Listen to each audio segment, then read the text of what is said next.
YA nerds. My name is Kaye and I like to read a lot, and welcome to another week of Kaye Reads a Lot. You may notice that things are a little different. I'm also super orange right now, don't know why. Working on the lighting.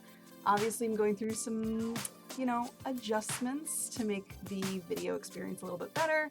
So maybe after the holidays I'll have better lighting, we'll see. I asked Santa for a ring light, so soon it will be awesome. But anyway, this week I wanted to talk to you guys about a book that I really enjoyed reading. It's called An Enchantment of Ravens. It's by Margaret Rogerson. I might have talked about this book before, or about another book of hers that I just finished reading. I actually own both of her books, which is kind of cool, I guess. But this one, first of all, that beautiful cover is so gorgeous. That's what really caught my attention with this book. I saw the cover and was like, wow. And even her second book, which again I also own and maybe I will talk about if I haven't already. I don't think I have. Her second book is illustrated by the same person who illustrated the first book's cover. So they're both gorgeous and they need to be talked about. This book was released September 26, 2017, so really not that long ago, I mean, compared to some of the other books I talk about. And it's only 300 pages, so it doesn't look like 300 pages, but it is. Yeah, totally. Actually, yeah, 300. Yes, there's the last page. I don't know why I needed to check. It's been a while. Yeah, so it hasn't won any awards, sadly, because I do think it's a really, really good book and a really good story, and I do think Margaret Rogerson is a very, interesting writer. I like what she has to offer us, so let's talk about it.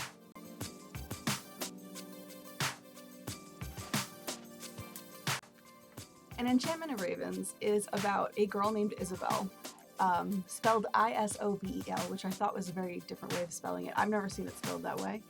And in her world where she lives, it seems like the people in her world kind of coexist with fairy people, with the fae people and the fae wilds, and they are kind of at their beck and call a little bit, because it turns out that in this world, fairies can't craft things. They can't make things with their hands. They can't make clothing, they can't paint pictures, they can't make pots or pans or swords or anything else that requires some kind of talent or craft. So they have to commission humans to do that for them. And that's where Isabel comes in. She is an artist, she's a painter, and she paints portraits of the fae people. And in exchange for her portraits, she gets enchantments. So I think at one point she asks for protection on her house and gets, trades for that. Nothing's really done in money. It seems to be a lot of things are done by barter system.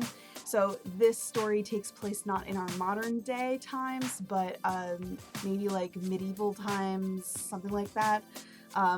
If we're going to talk about time periods at all, it probably doesn't even take place in our world, because that just seems to be how old-fashioned a lot of the people are in the story.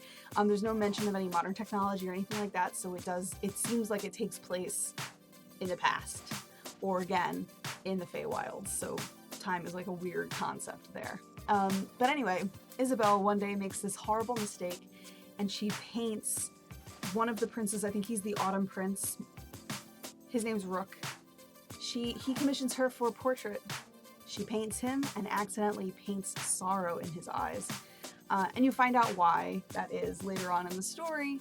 But because she does this, she has made a grave error, and Rook must make her pay for her crime. So he brings her to the Autumn Courts to have her stand trial. So first I was kind of oh, a fairy book. I love fairy books. You all know I'm a huge fan of Holly Black. I've read almost all of her books that have to do with the fae people. I own most of her books that have to do with the fae people. And I personally like fae things. I play D&D, shocker, I'm a nerd. And I got the chance to play a character that had been a changeling on accident. She was stolen from her parents and a changeling was left in her place. And I like that kind of stuff. I think that's really interesting.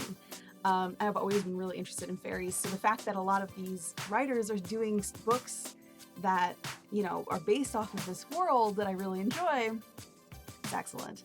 And, you know, the two characters fall in love because of course they do. And I have a thing about enemies to lovers. And while technically Rook's not really Isabel's enemy, he is taking her to possibly be murdered for the crime of painting sorrow in his eyes. So yeah, they're enemies to lovers. So, but yeah, it was a really interesting plot. It does take some interesting turns. You learn a lot about this world. The world building in this is really interesting. And considering it's a single book, has 300 pages, there are no sequels. There's like, it's not a part of a trilogy. Just because this book and the other book look very similar because they're drawn by the same artist does not mean that they're related. And they're not related at all. Her second book is about a librarian who's like dealing with sorcerers. It's completely different. Oh, and demons. It was also really good. Anyway, yeah, that's the plot of An Enchantment of Ravens. Definitely think it's interesting. And I loved it. But we'll get to that later.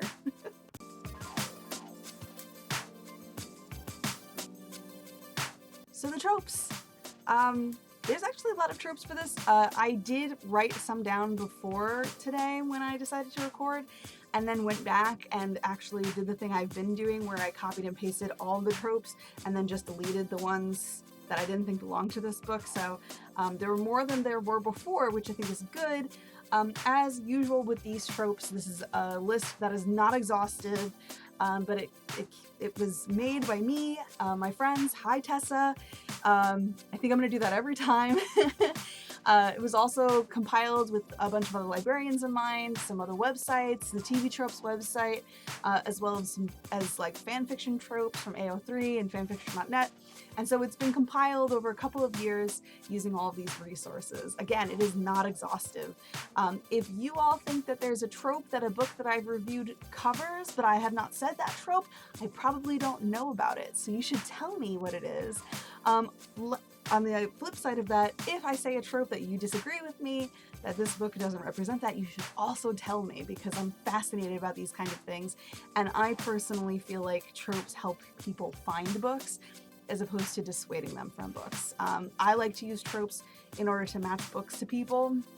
When I find out that they read fan fiction and they like found family stories, immediately I think of like 1,000 things they can read. When I hear that somebody really likes The Chosen One and like dystopian futures, I know like a bunch of books that I can give them to read. The Hunger Games, Matched, etc. So it's good, I think, to have these tropes. And again, when I'm done talking about them, or when you're done watching the video, or even while I'm talking about them, you can scroll down to the description below and read my definitions for each of the tropes that I have. So, for An Enchantment of Ravens, we have beautiful first lines. The book starts off really beautifully. Again, Margaret Rogerson's writing is very poetic and a little dreamlike. So like reading the first couple lines of the book really like pull you in. We have Beauty Blind. Isabel doesn't think she's anything special, aside from the fact that she has this talent. And so she kind of has to be convinced that she's gorgeous and like worthy of love in that regard. The Brooding Bad Boy. Rook has a reputation. He's not a bad boy in like the traditional sense, like he doesn't come in wearing like a leather jacket on a motorcycle, but he does have a reputation, and so he kind of comes off like the brooding bad boy. He's definitely brooding for sure. He definitely breaks some rules, so he does fall into this trope very nicely.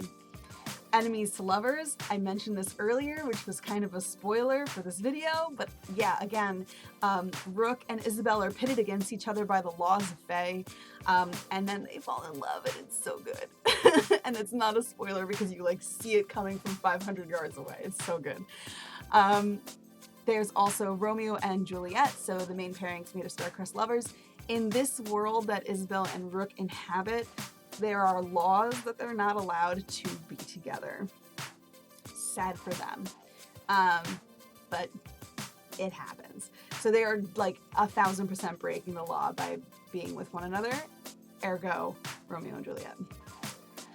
We also have Straight as an Arrow. all of the characters in this are straight and cis. All the main characters. There might be some side characters that fall into the LGBTQA plus spectrum, but the two main characters and even some of the supporting cast are straight, as far as I know. I mean, they feel like they're written that way. No harm, no foul. I know that, again, this was Margaret Rogerson's first book, and maybe she had to like write it like that to get it in. I don't know. She makes up for it in her second book. You find out that one of the main characters is bisexual, and it was awesome. It's actually been a really long time since I've used that trope, so nice. We also have strong/smart female protagonists, which I use a lot because it exists a lot in this genre of books, or even, you know, this format of books and YA books. There's a lot of strong female protagonists and smart female protagonists. So Isabel kind of falls into that too. She's kind of no nonsense, but she also knows when to stand up for herself and when not to, and I think that makes her really smart. And then the last thing we have is unusual names. Ooh, thought my thing was falling. The last one we have is unusual names. Why unusual names? Well, Isabel spells her name in a way that I've never seen before, and the other character's name is Rook. I get that he's a Fae prince, but still, Rook. Anyway. So that's what we have for tropes. Again, feel free to check out the definitions I have below, though I did try to relate each trope to something specific in the book so you can see that.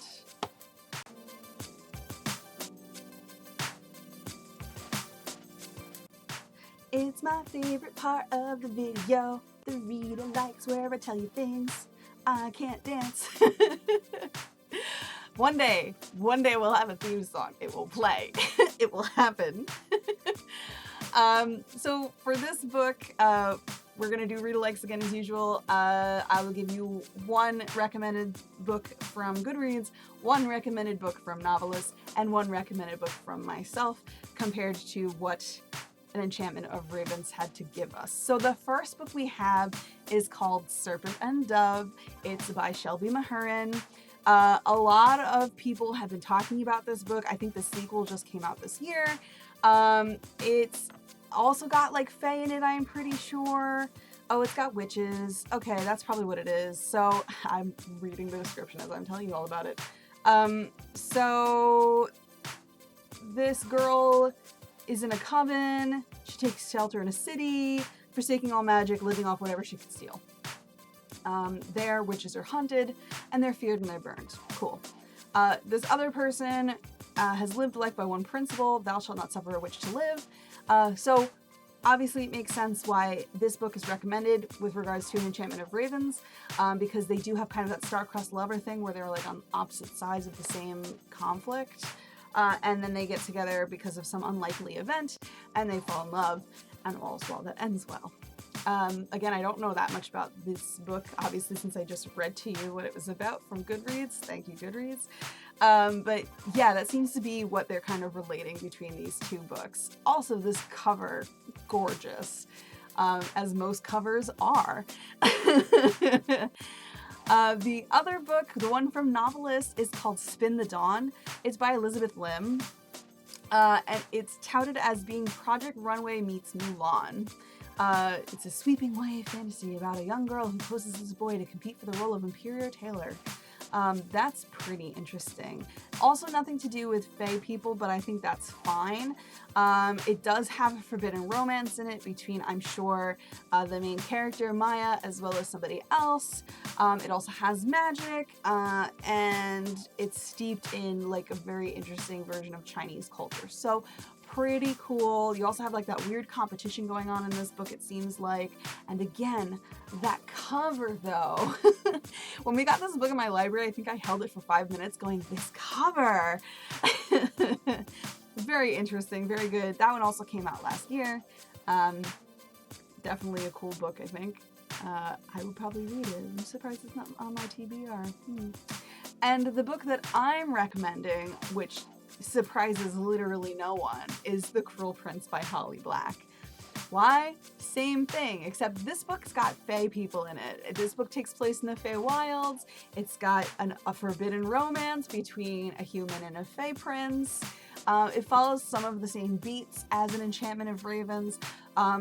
you know, where they're kind of pitted together because of some issue and they have to figure it out, and then they fall in love, and it's definitely enemies to lovers, so you know I ate it up. A lot of people complain about A Cruel Prince because the prince in that is so awful and terrible, and I agree. And the fact that Jude kind of winds up with him anyway is kind of weird, but I do think he learns and grows throughout the whole thing, and I do think, like, they deserve to be together. Maybe people disagree with that. Anyway, that's my recommendation based on An Enchantment of Ravens. Let me know what y'all think. If you've read any of these books, or you haven't read any of these books, or like you think that my recommendations are off, you can let me know. We could talk about it in the comments. I'm always down to do that, and I'm trying to be better about checking the comments now, so we can do that.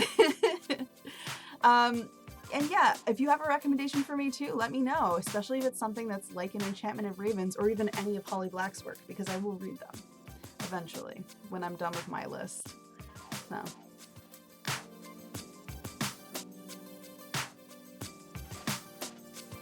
So my review for this, I'm tensing because y'all are gonna hate me because I'm giving it a 10 out of 10 because of the Fae folklore and the enemies to lovers, which I'm addicted to and obsessed with, and like, it's so bad and I love it.